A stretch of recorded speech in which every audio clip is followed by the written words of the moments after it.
You feel that something is wrong, but you don't know exactly what. You wake up every day with that feeling of being out of place, as if you are living a life that isn't yours. Maybe you've tried everything: therapy, self-help books, advice from friends, but the emptiness remains, an uncomfortable feeling of displacement, as if you are following a path that doesn't make sense, that doesn't represent you. And do you know why? Because maybe you really are on the wrong path. But here's the truth that no one told you. It doesn't mean you are broken. It simply means you have strayed from who you really are. Carl Jung, one of the greatest thinkers of the human psyche, said that every human being is born with an internal map, what he called the map of the soul. An invisible, profound guide that directs us toward our true nature. But there's a problem. Almost no one learns to read this map. Instead, we are trained from an early age to follow the maps of others, of society, family, culture. And then, without realizing it, we begin to walk paths that take us away from who we truly are. We make choices that do not reflect our essence. We live relationships that drain us.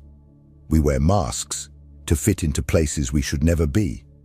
And over time, this internal dissonance turns into pain, into anguish, into apathy. The map of the soul is not a poetic metaphor.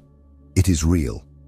Jung dedicated his life to exploring it, mapping the deep territories of the human psyche, the archetypes, the unconscious, the shadow, the self. And what he discovered was both frightening and liberating. Most of our suffering does not come from chance or bad luck. It comes from ignoring this map, from living outward, not inward, from following patterns that were imposed on us when we should have been following the calls of our soul. If you feel lost, directionless, if you feel like you are sinking even while trying to swim, this video is for you. Because here, I am not going to give you a magic formula. I will offer you something more powerful, a return to what you already carry within you. The truth is that your soul has been speaking to you for a long time, in dreams, in crises, in uncomfortable silences. It's just that you haven't learned to listen. Jung believed that these feelings of emptiness, failure, confusion are, in fact, invitations. Invitations to begin the most important journey of your life, the journey of individuation, the reconnection with who you really are. So, if you are tired of feeling inadequate, exhausted from pretending that everything is fine while inside you are in ruins, know that you are not alone, and certainly not broken. Your suffering is not a defect. It is a sign, a call. And if you have the courage to answer it, to dive deep and face the unknown within yourself, you will discover that what seemed like weakness was just a detour, that what seemed like darkness was the beginning of your own light. This video is an invitation. A map in the right hands can change an entire life. The question is, are you ready to unveil it? Imagine that within you exists a vast, mysterious territory filled with symbolic forests, emotional abysses, mountains of forgotten wisdom, and underground rivers of desire and fear. Now imagine that this territory can be explored, understood, mapped.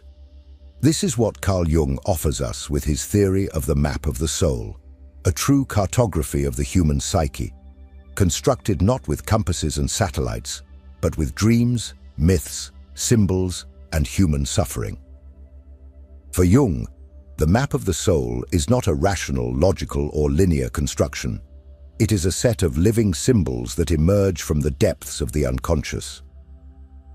Contrary to what we have been taught, the psyche is not just a collection of loose thoughts. It is structured. It has a center, the self, a social facade, the persona, a field of hidden conflicts, the shadow, and internal figures that represent the inner feminine and masculine, anima and animus. And it is from the tension between these internal forces that our dilemmas, traumas, dreams, and quests arise. The ego, what you think you are, is merely the starting point. The ego believes it is in control, but in reality, it is like a traveler who wakes up in the middle of a forest without a map or compass. This is why so many feel lost, because they are trying to make decisions based on a superficial self, disconnected from the totality of the psyche, without understanding that there are much deeper forces operating behind every choice, every blockage, every impulse. Jung discovered this by exploring his own dreams and visions, diving into an intense process of self-analysis. It was in this dive that he began to see recurring symbolic patterns, universal images that appeared both in his own dreams and in those of his patients, and that also showed up in ancient mythologies, religions, fairy tales, and works of art. He called them archetypes, the basic elements of the map of the soul. They are like ancestral landmarks that indicate key points in the human journey: birth, death, love, loss, rebirth. And each of us travels this path in a unique way, but always passing through the same portals. But most importantly, this map is not just for understanding, it is for transformation. Through the process of individuation, the central journey of Jungian psychology, we are called to stop being just a reactive and limited ego and to become an integrated self, someone who lives authentically, aligned with their deepest essence. This process is anything but easy. It involves confronting the shadow, detaching from the persona, facing the unconscious. But it is the only path to a meaningful life. When you ignore this map, life becomes a succession of mistakes, repetitions, and frustrations. But when you begin to understand it, even if in a fragmented way, you start to see that each symptom, each crisis, each pain is a message. And this message comes from within. The soul does not scream, it whispers. And those who do not learn to listen to the whispers of the soul end up hearing the screams of the body, anxiety, depression, and loss of meaning. Now that you understand what this map is, you may be wondering, but where exactly am I on it? How can I know if I am on the right path or getting more lost? This is what we will talk about in the next part: the anatomy of the soul according to Jung, and how to recognize the signs that you are off your path. If the soul has a map, it also has a structure. Understanding this structure is essential not only for you to locate yourself, but also to understand why you are where you are. Carl Jung compared the psyche to a house with many rooms, levels, and secret corridors. Most people live locked in just one of these rooms, the ego, ignoring the colossal forces that operate in the deeper floors. It's like trying to navigate the ocean by only looking at the surface of the water. Let's start where everyone begins, the ego. It is the center of your consciousness, the I that you believe you are. It is necessary, but limited. The ego organizes the perception of reality, but it is only a part of your soul, a small part, surrounded by forces it does not control. Below it lies the personal unconscious, where repressed memories, unresolved traumas, and denied desires reside. There are the complexes, emotional cores that control behaviors without you realizing it. Have you ever felt like you repeat the same mistakes? That you always attract the same type of relationship? That you flee from something you can't even name? That is the personal unconscious in action. But Jung went further. He realized that there is an even deeper universal layer that all human beings share, the collective unconscious. And it is in this layer that the archetypes reside, primordial images that structure our life experience. No matter where you were born or in what era you lived, we all have within us the same archetypal figures: the hero, the mother, the wise old man, the child, the rebel, the lover. These archetypes are not just symbols. They are living forces that shape our desires, choices, fears, and impulses. And between the ego and the self, which is the organizing core of the psychic totality, there are three fundamental structures that directly influence how you relate to the world and to yourself: persona, shadow, and the archetypes of the opposite sex. Anima and animus. The persona is the social mask you wear to adapt and survive. It is the role you learn to play to be accepted, whether as the exemplary child, the competent professional, the class clown, or the ideal romantic partner. It is useful, but also dangerous, because the more you identify with this mask, the more you distance yourself from your truth. The persona is the outfit the soul wears to go out in public, but it should never be confused with the skin. The shadow, on the other hand, is the opposite. Everything you hide, reject, or deny in yourself. Your flaws, your unacceptable desires, your anger, envy, jealousy, shame. But the shadow also carries hidden potentials, repressed talents, unrecognized strength, stifled creativity. Facing the shadow is painful but necessary, because everything you do not integrate dominates you.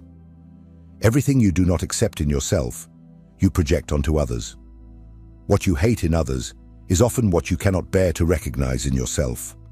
And then we have anima and animus, the internal figures of the opposite sex that inhabit each of us. For men, the anima represents the inner feminine principle: sensitivity, intuition, receptivity, connection to the unconscious. For women, the animus represents the inner masculine principle: reason, action, firmness, direction. These figures do not pertain to gender, but to psychic polarities. When ignored, anima and animus manifest in distorted ways, in toxic relationships, destructive idealizations, or emotional rigidity. But when integrated, they become bridges to the self, paving the way for a more complete, balanced, and creative psyche. Finally, at the deepest center of the soul, we find the self, the true self. Not what you think you are, but what you are in essence. The self is wholeness, integration, balance. It is the instance that calls you to evolution, individuation, and reconnecting with your own truth. When you live far from the self, you feel fragmented, exhausted, empty. When you approach it, you begin to feel meaning, purpose, and direction. The great modern tragedy is that we have been trained to live outwardly, ignoring all of this. We have been educated to please, compete, and display, not to feel, integrate, and understand. And that is why so many live in conflict, because they are trapped in fragile personas, fleeing from the shadow, disconnected from the self, and without even knowing that anima and animus are operating in the background of all their relationships. Now that you understand how your soul is structured, the inevitable question arises: what happens when you ignore all of this? What happens when you live only as ego, shaped by the persona, fleeing from the shadow without ever listening to the self? This is exactly what we will talk about in the next part: the modern errors. How society conditions us to follow paths that completely distance us from the soul, and why this makes us sick inside. If this content is making sense to you, click the subscribe button and subscribe to the channel. Thank you for your support.